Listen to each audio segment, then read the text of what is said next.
word on the Titanic, but it does bring us a step closer to the truth. Rebecca Morrell, BBC News. And now it's time to join our colleagues with the news where you are. Thanks, Lewis, and a very warm welcome to BBC London.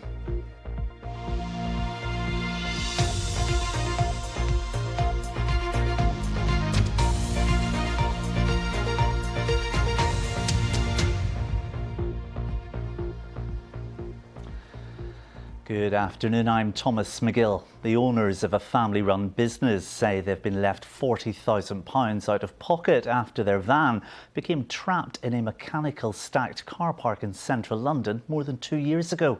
Steve Davies and Mark Lucas run a furniture company and say the vehicle is vital for their business. In January 2023, the pair were told new parts were needed, but 26 months on, no update has been provided. The BBC has approached the companies for comment, as Matt Graveling reports. For almost 4 decades, this family-run business has created bespoke furniture. As with any small business, it's a measured approach. Money flows in and out, you make cuts accordingly. However, this business has been left with a £40,000 hole due to an ongoing saga that began with the purchase of a van. We decided that an electric van would be environmentally friendly. We went for a Vauxhall Bavaro. It was a very good van. We'd only had it 6 months when it disappeared. In December 2022, co-owner Mark drove their new electric van to this development, Rathbone Square. He was offered to park in the building's car stacking system, used to park cars one above another. However, during the day, this mechanical system broke down and Mark was told he couldn't have his van back. More than 2 years later, and it's still trapped. It's been very intense. I've had emails going back and forth. They're telling me that they've had to have components manufactured abroad. They're waiting for these components to be manufactured. And then we were told that, no, there's more problems with it. And so the whole process started again, having to get more components manufactured. With their brand new van now stuck in the stacker system, the company had no way to transport their handmade items like this cabinet. On top of that, they were forced to hire another van for £800 a month. And on top of that, they also had to keep paying off the loan for the trapped van at £550 per month. Double Parking Systems are the company that repair and maintain the stacker system at Rathbone Square. After initially communicating with Mark and Steve in October, this stopped. The company say they were asked to sign a non-disclosure agreement. However, they did say the continued delay was not due to them. So Steve, this is the new van then? Yes, we rented a van for a couple of years, but the rental was too expensive, so we gave the rental back and took out a loan and got a new van. So, a second loan on a second van. It all adds up. And Steve and Mark have been told their losses will only be recoverable once someone is found to have overall responsibility for the incident.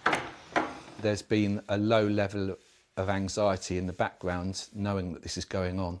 You know, while we're trying to grow the business, we can't because we have this whole thing tied up. Despite numerous attempts to get a response from Rathbone Square or a managing agent working with the building, the BBC received no reply. And every day that passes, this family business will pay around £20 for a van they cannot use and cannot sell. It's been 845 days and counting. Matt Graveling, BBC London. Thousands of pounds has been raised after a teenage boy drowned in a lake in southeast London on Friday. 15-year-old Isaiah Smith died while swimming at Beckenham Place Park. The online fundraiser has now reached more than £13,000, over 4 times its original target set by the parents and staff at Keensdale Foundation School. The Met has warned Londoners of the dangers of going into the river and lakes after this recent death. Hertfordshire Police have launched an investigation after some falcon eggs at St Albans Cathedral were deliberately destroyed. The nest was being live streamed online ahead of the eggs hatching. Alice Bantacravi reports from St Albans. Well, I'm here in the Cathedral Orchard here at St Albans. Just 3 weeks ago, we were standing here waiting for eggs to be laid. They were laid a couple of weeks ago by your two beloved peregrine falcons. And tell us what happened yesterday. We're so very, very sad today, Alice, that yesterday all 3 eggs were damaged because somebody stood on them in the nest, and our hearts are just broken today, and we want to assure everyone of our care for Alban and Boudica, and that we're working very hard with the police to find out how this happened. Thank you so much for talking to us. Well, a police investigation is underway. Alice Bandacravi reporting there. Now, the Deputy Leader of Greenwich Council says a year-long closure of the Cutty Sark DLR station is the only way that works can be fully accessible. Last week, TfL announced the station will shut from May until spring next year to replace all 4 broken escalators. Travellers are being advised to use Greenwich DLR station, bus services or the river. Now, London's first dedicated LGBTQ+ cinema has recently opened in Bermondsey. It's a single screen space and it's the first of its kind to show art house, mainstream and indie releases. It's a cafe during the day and turns into a bar in the evening. Here at the Arsena, we've tried to create a home for all LGBTQ+ cinema, a space where you can come and watch queer cinema any night of the week. We are the only LGBTQ+ cinema in London, probably in the country, and that is an important characteristic and uniqueness about this space. We've never had an LGBT cinema before. We've had places that have done festivals or they've done pop-up events, but they've never been permanent. So for this to come along and say, yes, we're going to be here, I mean, we couldn't ask for more. This part of Bermondsey Square and Bermondsey Street are going through a real resurgence of independent spaces, independent bars and cafes, and the cinema really adds to that. So the fact that this is just on my doorstep and kind of brings everything that I love together in one place, you know, queer cinema, building queer community and having lovely cocktails on the side is, yeah, basically everything that I could want and hope for. In regular cinemas, they might not show as many queer films as there actually are, whether those be big budgeted films or independent films. So it's important to have a place that really showcases the stories that are being told in the queer community now. I'm excited to get some classic films on. For example, Sunset Boulevard was on just yesterday, which is my favourite film of all time, and to see that for the first time on the big screen is really powerful, it's really cool. Literally just officially opened the cinema and we've been showing films for a few weeks now and the response has been great and we've got a really cool slate lined up. The desire for spaces that don't just focus on drinking or clubbing, the element of having a cultural space, that's what makes this special and that's what draws people here.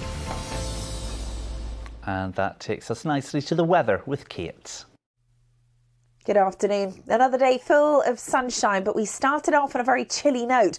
Down in Morden, you can see a frost. Temperatures in some spots dropped just below 0 just before dawn. But we've really had blue sky and sunshine from the start of the day, and this afternoon, widespread sunshine and it stays dry. Now you can see from the satellite we haven't had much cloud across much of the UK all day, but there is a little veil of high cloud through the afternoon, so the sunshine will be a little hazier. Chillier in the east, we've still got that northeasterly breeze. Further west we're looking at a maximum in the sunshine of 17 Celsius. It's a clear start to the night and the temperature is going to drop quite early on, between 0 and 3 the minimum, but through the early hours we'll see clouds sinking south from the North Sea coming in from the east as well, and that means the temperature could actually rise a little by dawn tomorrow. Now the cloud and mistiness in the morning in the most part should burn back. It might just linger for parts of the Essex coast. It will be cooler under the cloud, elsewhere around 15 or 16 Celsius. For Thursday, still got the high pressure, we still have the sunshine, bit of cloud around first thing in the morning, but that should burn back once again. For Friday, the temperature warms up, plenty of sunshine into the weekend as well. Temperatures Friday and Saturday in the low 20s. And that's it from me. Just before we go, it's a month until the 80th anniversary of VE Day, and we're looking for your photos, memories and treasured family stories from the time. If you'd like to share them with us, you can do so by scanning the QR code on the screen or emailing hello@bbc.co.uk. But for now, let's go back to Lewis for the rest of the BBC News at 1 o'clock. Have a lovely afternoon. Bye-bye.